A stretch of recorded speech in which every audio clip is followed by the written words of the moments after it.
कभी भी सच्चाई का रास्ता नहीं छोड़ा, अपने कदम पीछे नहीं करे।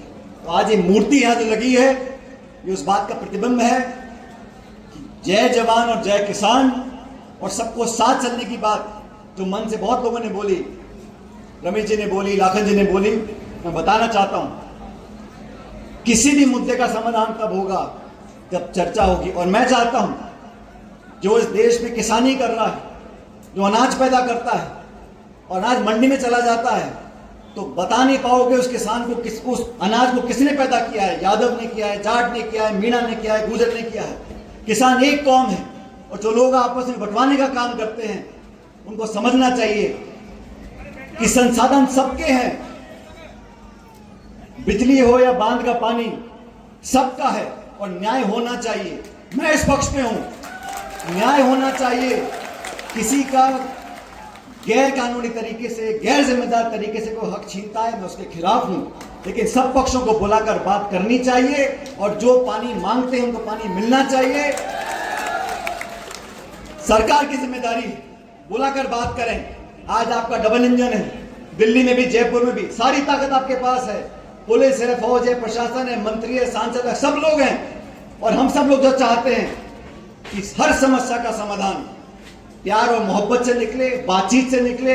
जो कुछ हम सबसे बन पड़ेगा हम करने को तैयार हैं, लेकिन देश और प्रदेश का जात और धर्म के नाम पर जो राजनीतिक लाभ उठाना चाहते हैं, वो हम कभी नहीं होने देंगे। मैंने बहुत चालें देखी हैं, मुझे भी 25 साल हो गए, मैंने बहुत लोगों को चाल खेलते हुए देखा है, लेकिन अंत में जीत हमेशा जनता की होती है।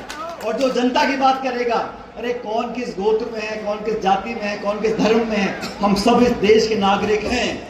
अगर मेरे पड़ोस में आग लग रही है तो मैं सो नहीं सकता। अगर मेरा पड़ोसी भूखा मर रहा है तो मैं अपने बच्चों को गहने नहीं खरीद सकता। साथियों, आपने उससे पहले सभी का भाषण सुना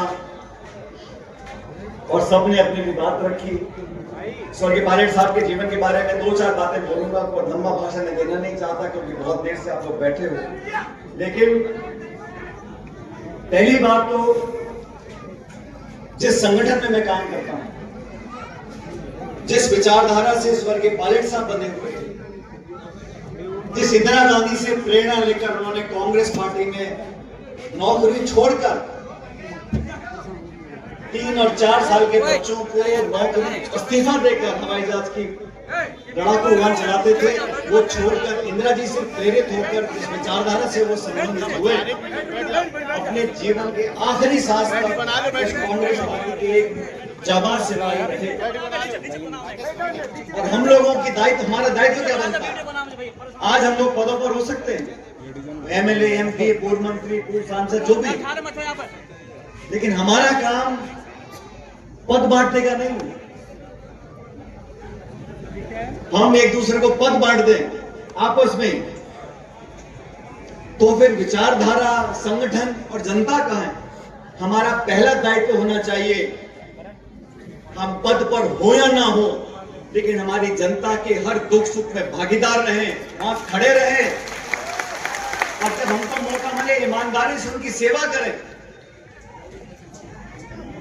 समय और तकदीर में, संगठन की नजर में जब कोई उपयुक्त होगा उसको जिम्मेदारी मिलेगी। तांत्रिक हुआ करता था हिंदुस्तान में, उनका नाम चंद्र स्वामी था और उसने बहुत सारे प्रभावशाली लोगों को अपने कब्जे में कर रखा था, लेकिन उसकी गतिविधियां जो थी वो राष्ट्र के हित में नहीं थी। तो उस व्यक्ति पर हाथ डालने में बहुत लोग कतराते थे। पायलट साहब को मौका मिला गृह मंत्रालय में काम करने का, और जब सबूत और तथ्य सामने आए तो बिना डरे उन्होंने परवाह नहीं करी कि मेरा आगे क्या होगा। अनिता जी सुना, कोई परवाह नहीं, क्या होगा नहीं होगा, लेकिन सच्चाई और देश, ये सबसे पहले।